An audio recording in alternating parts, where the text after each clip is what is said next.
안녕하세요. 비투앤 비투앤 성수학입니다. 성수학입니다. 정말 저희 오랜만에 저희 채널에 게스트를 모시고 또 오늘 영상을 찍게 됐습니다. 오늘은 주제가 뭔가요? 네, 오늘은 책 속의 컨텐츠입니다. 그래서 이렇게 네. 앞에 책이 나와 있었군요. 네, 맞습니다. 네. 아니, 들어오자마자 예. 이 비주얼이 예. 저의 그 소장 욕구, 수집 욕구를 자극하는 비주얼이더라고요. 네. 그래서 오늘은 제가 이 중에 이제 책 한 권을 제가 소개시켜 드리려고 합니다. 목사님은 다 읽어보셨나요? 예, 그럼요. 다 읽었죠, 여기 저는. 네, 네, 사실 여기서 소개하고 싶은 책이 굉장히 많아요. 네, 여기서 좋은 네. 책들이 많아가지고 소개시켜 드리고 싶기도 한데. 혹시 여기는 출판사가 네. 원래 이렇게 조금 특색이 있는 건가요? 예. 어떤가요? 이 출판사가 그 1인 출판사예요. 네, 1인 출판사인데 저도 이 분을 이 출판사 사장님을 개인적으로 알지는 못하는데 제가 이제 그냥 여기저기서 이제 전해 들은 바로는 이분이 지금 제가 알기로는 유학하고 계시는데 유학을 하시면서 유학 공부를 하면서 네. 출판 일을 하고 계시는 거예요. 그러니까 좋은 성서 신학 해외 신학 서적들을 번역하는 그런 출판사죠. 근데 지금 마침 이걸 딱 꼽으셨는데 출판사에서 나온 책 중에 제일 처음 읽은 책이 제가 이거예요. 근데 제가 알기론 아닐 수도 있는데 이 책이 가장 먼저 이 출판사를 차리고 번역한 책인 것 같아요. 예, 제가 이 책을 2018년에 읽었습니다. 네. 와, 아니 그냥 네. 이렇게 딱 봤을 때는 엄청 대형 출판사에서 체계적으로 딱 내는 듯한 느낌인데 네네. 1인 출판사라니. 네. 근데 뭔가 이렇게 색깔을 이런 식으로 다 이렇게 네. 해가지고 저도 참 소장 욕구도 있긴 한 것 같습니다. 네, 맞아요. 근데 어쨌든 마침 요걸 딱 골라주셔가지고 네. 요거하고 비슷한 색깔의 책을 제가 오늘 소개해드리려고 합니다. 그럼 주제가 같은 주제일까요? 맞습니다. 예. 와. 그래서 보시면 어딨지? 예, 여기 있네요. 제 생각에는 이 출판사 사장님이 의도하신 것 같아요. 색깔이 비슷하죠? 그렇네요. 네, 그래서 제가 오늘 소개해드리려고 하는 책은 이 책입니다.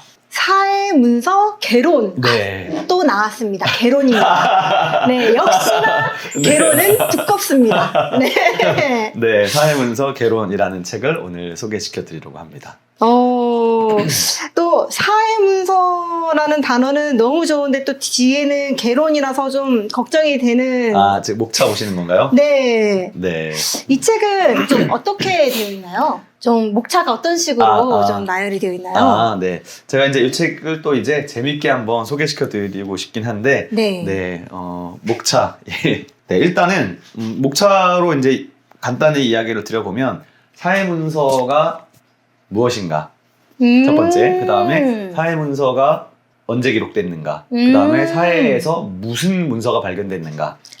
부터 시작해서 마지막엔 어떻게 끝나냐면, 이 사회문서를 보존한 사람 공동체는 누구인가까지 추적하는 이야기예요. 네. 저희 하나씩 조금 들어보면 네. 좋을 것 같아요. 네. 그러면은 우선 사회문서란 무엇인가? 목사님께서 이 책을 읽어보셨으니까 한번. 네. 일단은 저희가 지금 이 영상 찍는 시점이 지금 11월 말이죠. 지금 11월 오늘이 며칠이지? 11월 21일이네요. 네. 근데 이 책이 지금 10월 31일에 나왔어요. 지금 얼마 나온 지 안 한 달밖에 됐네요? 안 됐어요. 그러니까 번역 출판이 된 지가. 네, 그래서 10월 30일에 나왔고 저는 나오자마자 사가지고 거의 한 1, 2주 안 돼가지고 읽고서 사실은 저희 교회 블로그에 제가 약간 학술적으로 서평도 써놨습니다. 네, 금방 읽고. 사실 제가 최근에 한글 책을 좀 안 읽은 지가 좀 됐는데 오랜만에 또 한글 서적을 하나 읽어가지고 그래서 블로그에 글도 써서 한번 서평도 올려놓고 그 다음에 오늘 이것도 소개하게 된 거죠. 저희가 따끈따끈한 정보를 얻을 수 있는 거네요. 네, 맞습니다. 그래서 이제 사회문서가 뭐냐고 물어보신 거죠? 네, 맞아요. 네, 일단은 사회문서는 뭐 저랑 성역 공부하셨을 때 이제 좀 들어보셨긴 했지만 20세기의 최고의 발견, 20세기의 고고학적 발견 중에 최고의 발견이 사회문서죠. 네. 이게 단순히 저희 기독교적인 관점 이외에서도 좀 그렇게 좀 평가가 되는 걸까요? 그쵸. 그러니까 역사적인 또 개념에서도 아주 굉장한 이제 가치가 있는 거죠. 이게 그러니까 1947년에 20세기 중반이죠. 1947년에 그 예루살렘에서 한 20km 정도 떨어져 있는 곳에 이제 쿰란이라는 지역이 있어요. 네. 근데 거기에 베두인 목동들이 세 친구가 거기서 양을 치다가 그 중에 한 명의 이름이 제가 이름은 이 책 보고 알았어요. 그 전에 그 발견한 목동의 이름은 몰랐는데 그 사람의 이름이 윰마라는 아이가 윰마 무함메드 칼릴이라는 아이가 하여튼 동굴 하나를 우연히 발견하고 거기다가 돌을 던진 거예요. 동굴 속에다가 동굴이 밑으로 깊어가지고 돌을 딱 던졌더니 항아리 깨진 소리가 난 거예요. 그래서 항아리. 거기를 내려가 본 거예요. 내려가서 이제 가보니까 항아리가 큰 거가 몇 개가 있고 거기를 열어보니까 거기에 두루마리가 있었던 거예요. 근데 나중에 이제 밝혀졌는데 이제 그 두루마리가 되게 많았는데 그 중에 하나가 이제 이사야 사본이었어요. 예. 이사야 사본하고 성경 외적인 문헌이 있었는데 그래서 이제 그때부터 제가 자세한 얘기는 조금 이따 다시 한번 해드리고 네. 그렇게 해서 발견이 됐고 그리고 나서 그 47년이었잖아요. 네. 그리고 나서 50년대 후반까지 대대적인 금방 발굴 조사가 시작돼서 동굴을 11개를 찾았어요. 그래서 쿰란 동굴이 11개가 나왔고 그 11개의 동굴 속에 다 문서들이 있었어요. 그래서 문서가 몇 개 있었느냐? 1050개가 있었습니다. 그러면은 사해문서는 그 1050개의 문서를 사해문서라고 하는 걸까요? 예, 맞아요. 근데 이제 그 보통 이제 구약 성경의 사본 중에 가장 오래된 사본을 쿰란 사본이라고 부르는데 왜냐하면 거기 네. 지역 이름이 그러니까 사해 바다 주변이기도 하지만 쿰란이라는 또 구체적인 지역이었기 때문에 쿰란 문서라고 이제 부르거든요. 근데 사해 문서라는 말은 뭐냐면 실제로 거기서 문서들이 발굴됐는데 네. 성경만 발굴된 게 아니라 성경 위에 다른 문헌들도 많았어요. 근데 1050개 중에 30%만 성경이고 70%는 다른 문헌들이었어요. 그래서 네. 사해문서라는 말은 더 넓은 개념을 가리키고 그 다음에 쿰란에서 11개가 발견됐다고 했잖아요. 네. 11개만이 아니라 그 주변도 또 탐색을 해서 3개의 동굴을 또 찾았어요. 그래서 그 전체를 가리키는 거를 사해문서라고 하는 거죠. 그러면은 네. 이 사해문서에는 그 성경 문헌도 있고, 있고 비성경 문헌도 있는 거죠. 오. 네. 궁금하네요. 도대체 어떤 문서일지. 좀 성경 외적으로는 어떤 문서들이 있었나요? 그러니까 한마디로 말하면 비성경 문헌은 이제 초기 유대교, 그러니까 고대 유대교 문헌들이 있었고 그 다음에 이제 좀 흥미를 끈다면 외경과 위경들이 있었습니다. 나왔네요. 외경입니다, 여러분. 네. 근데 이제 그 중에서도 특히 이제 외경들도 진짜 많았는데, 네. 그러니까 초기 유대교 문헌들도 많고 외경도 많았는데 그 중에 중요한 이제 외경, 이제 위경이 있는데 그게 이제 에녹서라는 게 들어있었습니다. 에녹은 저희가 창세기 때 배웠던 인물 아닌가요? 맞아요. 예, 맞습니다. 그 에녹서가 총 5권으로 되어 있는데 그 중에 네. 에녹 1서가 이제 나왔어요. 근데 이게 왜 중요했냐면 그 전까지는 에녹서가 사람들에게 알려져 있었는데 네. 눈으로 볼 수 있는 사본은 에티오피아 사본밖에 없었어요.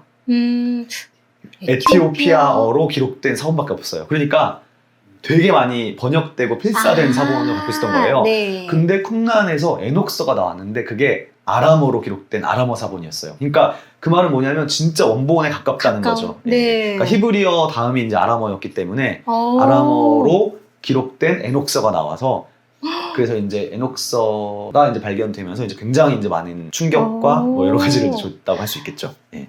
근데 이제 에녹서에서 이제 흥미로운 게 이제 방금 말씀 잘 해주셨는데 창세기 얘기를 했지 않습니까? 네. 창세기에 이제 에녹이라는 인물이 나오기도 하잖아요. 네. 근데 사실은 이제 에녹서가 우리에게 이제 가르쳐주는 정보가 몇 가지가 중요한 게 있는데 첫 번째는 이제 그 창세기 6장에 보면 질문 진짜 많이 받는데 노아 이야기의 서론에 네. 하나님의 아들들이 사람의 딸들하고 그래서 이제 네피림이 나오고 막 그런 얘기 나오잖아요. 네. 그래서 그게 뭐냐 이제 질문을 굉장히 많이 받는데 그거에 대한 해석이 에녹서에 들어있어요. 근데 이제 에녹서를 읽어보면 에녹서에서는 어떻게 해석하냐면 하나님의 아들들을 천사라고 보는 거예요. 천사가 타락해서 인간과 성적인 결합을 하면서 그런 이제 많이 들어봤지 않습니까? 여기저기서. 그런 이야기가 에녹서에 이제 들어있는 에녹서의 해석이었던 거죠. 이게 이제 첫 번째 에녹서의 중요한 이제 가치 중에 하나고 네. 그거 외에도 많은데 또 하나는 뭐냐면 에녹서에 인자라는 인물이 나와요. 인자. 예. 여기 이제 좀 인자 이제 왜 인자가 중요하냐면 그 예수님이 자기 자신을 인자라고 하시거든요. 예를 들면 인자가 온 것은 섬김을 받으려 함이 아니라 네, 맞아요. 사실 인자라고 하시잖아요. 네. 근데 이제 인자라는 말을 히브리어로는 이제 벤 아담이라고 하는데 그냥 번역하면 사람의 아들이라는 뜻이거든요. 근데 그건 단순히 그런 문자적인 의미가 아니라 더 많은 것들이 함축되어 있는데 성경에서는 인자라는 말이 다니엘서에 나와요. 그래서 다니엘서 7장에 인자라는 말이 처음 나오는데 그게 되게 중요해서 그 전까지는 그 다니엘의 인자가 예수님의 인자로 연결됐구나라고 생각했는데 네. 근데 에녹서에도 인자라는 말이 나와서 되게 중요하게 된 거죠. 저희 이 내용 신명기 할 때 잠깐 언급하셨지 않았나요? 에녹서와 다니엘서의 차이를 말씀하시면서 맞아요. 근데 네. 내가 신명기 할 때 그 얘기를 왜 했지? 생각났어. 왜 했는지. 신명기 4장에 보면 이 율법을 가감하지 말라는 얘기가 있는데 그 얘기하면 사실 에녹서 배경을 좀 이야기했었죠. 맞아요. 네, 좋습니다. 예. 네. 그러면은 네. 이 사회 문서들이 좀 언제 기록이 됐다라고 볼 수가 있나요? 일단은 가장 오래된 그러니까 두루마리는 주전 250년경. 그래서 주전 250년경부터 AD 68년 사이에 기록됐어요. 근데 68년 이후로 넘어갈 수 없는 게 아마도 그 68년에 로마 군대가 와서 거기를 그러니까 거기에 누군가가 살고 있었기 때문에 공동체가 있었기 때문에 문서들을 모아놓은 걸 거 아니에요. 네. 예, 근데 거기가 로마군에 의해서 파괴가 됐어요. 완전히 멸망하게 된 거죠. 그래서 그 전 주전 256년부터 AD 68년경 사이에 이제 기록된 것이죠. 예. 엄청 오래됐네요. 오래됐죠. 그러니까 엄청 오래된 거예요. 왜냐면 지금부터 2200년 전에 성경 그쵸. 문헌이 나왔으니까. 근데 그게 어떻게 훼손되지 않고 그렇게 남아있을 수가 있죠? 이게 보관하는 게 옛날이니까 이렇게 보관하는 게 쉽지가 않잖아요. 그러게요. 예.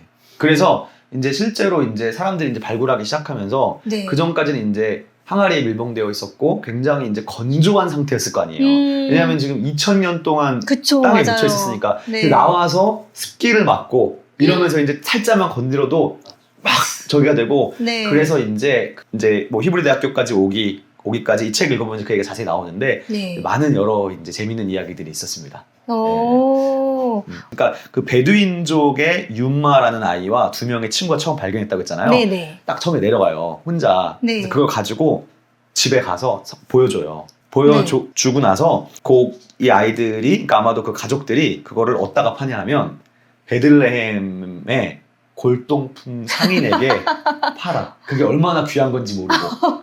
근데 얼마에 팔았냐면 골동품 상인에게 28달러에 팔았어요.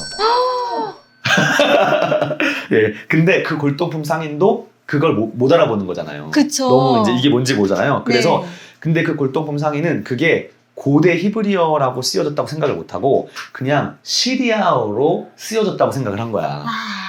그래서 이거를 그 당시 예루살렘의 구 도시에 성마가 수도원이 있었는데 거기에 주교한테 보여줘요. 그래서 그 주교도 사실 몰라요. 진짜요? 그래서 주교가 딱 보고서 이거 얼마 사느냐? 100달러에 사. 그러니까 일단 28달러에서 100달러로 지금 온 거예요. 그래도, 100달러면 이제 한 네. 10만 원 좀 넘는 거잖아요. 예. 그리고 나서 이제 히브리 대학교에 주케닉이라는 교수가 네. 그거를 보게 돼요.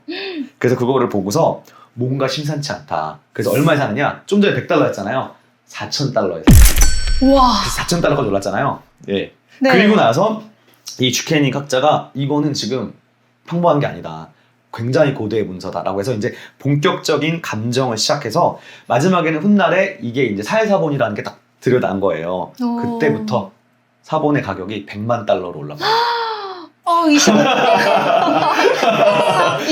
달러. 100만 달러 이상으로 호가하게 되면서 그리고서 이제 그러면서 본격적으로 이제 미국의 뭐 하버드 대학 뭐 이런 다양한 수많은 고고학자들이 와가지고 근처의 동물들을 싹 이제 찾기 시작하는 이제 그런 일들이 이제 그런 이제 약간 구체적인 흥미로운 이야기가 이 책에 들어 있습니다.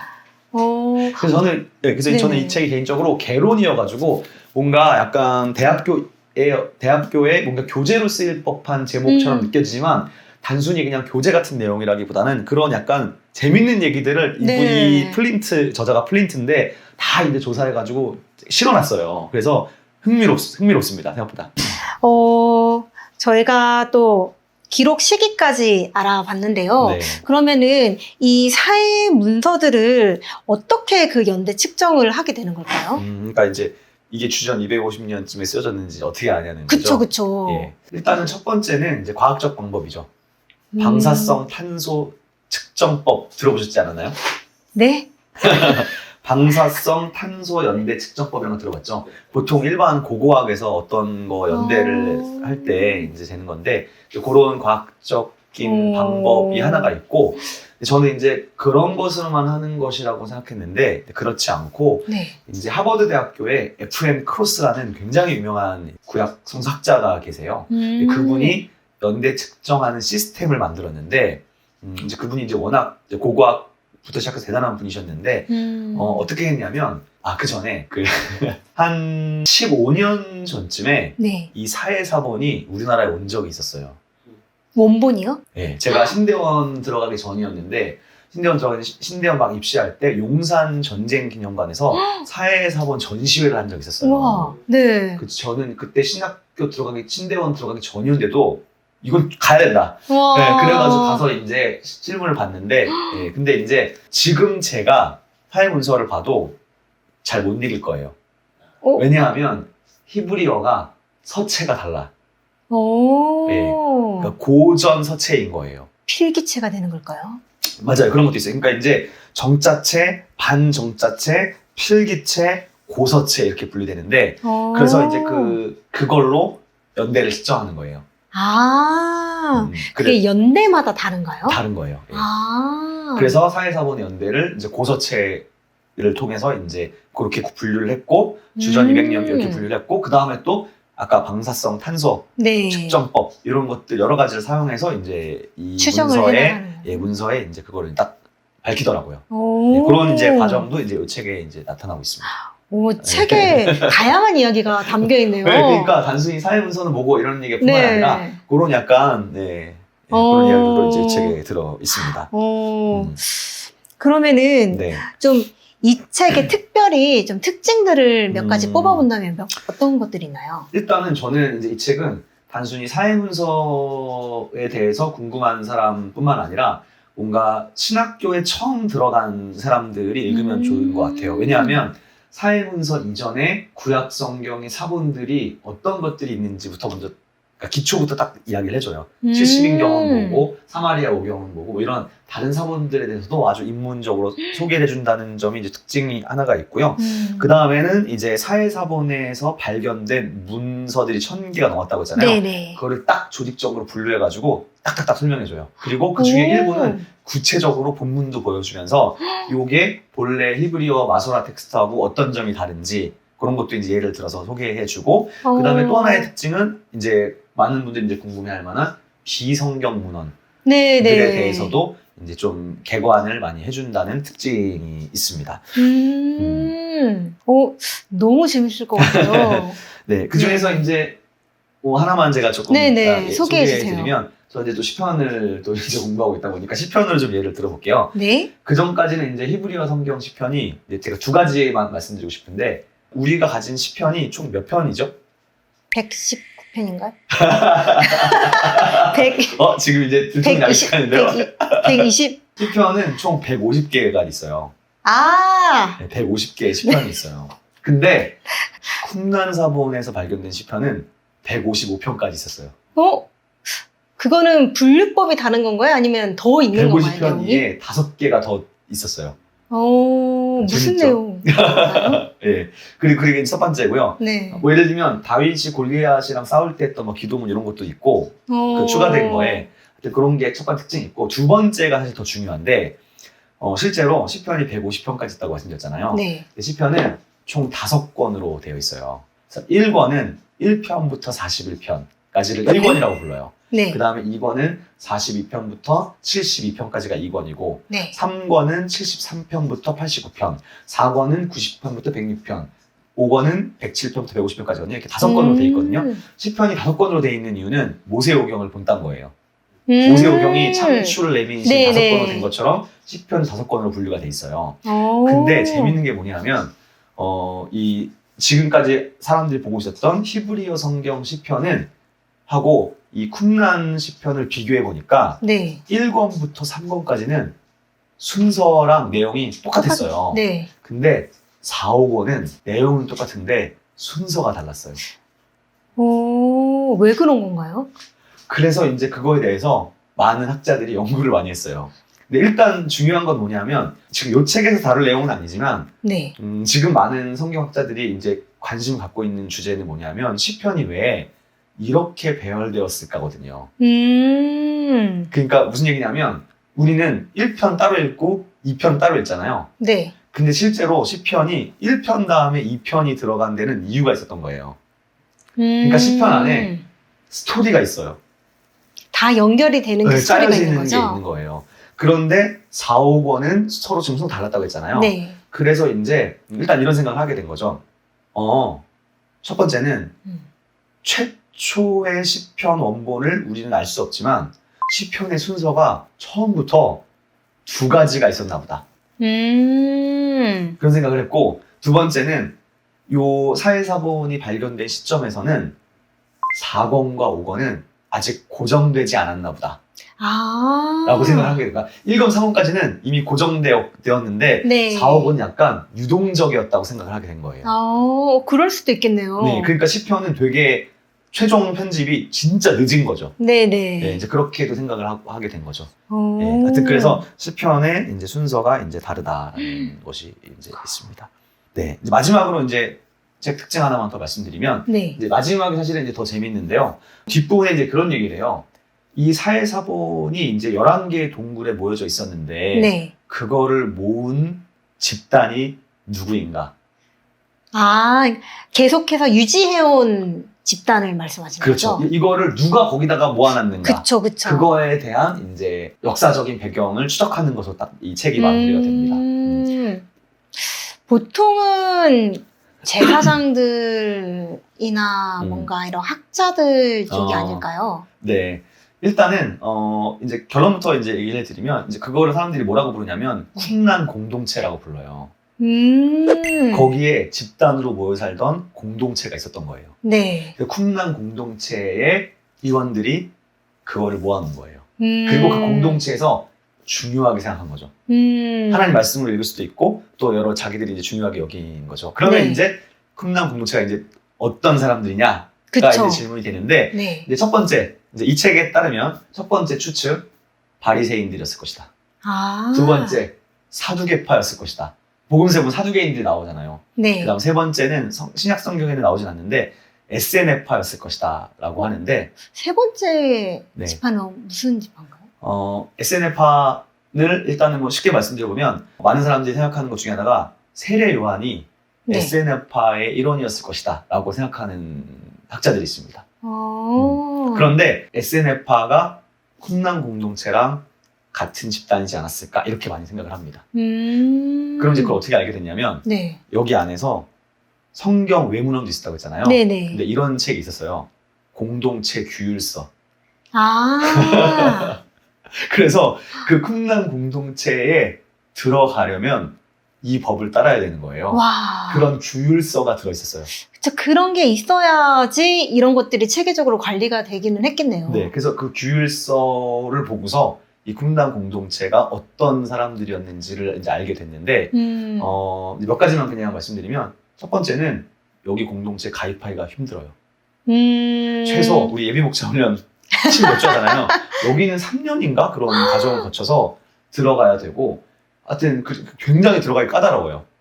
그리고 들어가면은 이제 마지막에 이제 들어오는 인준 과정에서 그 식탁 공동체 식사를 하고 네. 이제 뭐 되게 신약 성경이랑 비슷한 얘기들이 많이 나와요. 그 다음에 정결 예식도 하고 목욕도 하고 막 이런 것도 있고 네. 그래서 이제 학자들이 생각하기로는 기독교의 기원이 네. 쿰란 공동체와 관련이 있는 것처럼 여겨진다.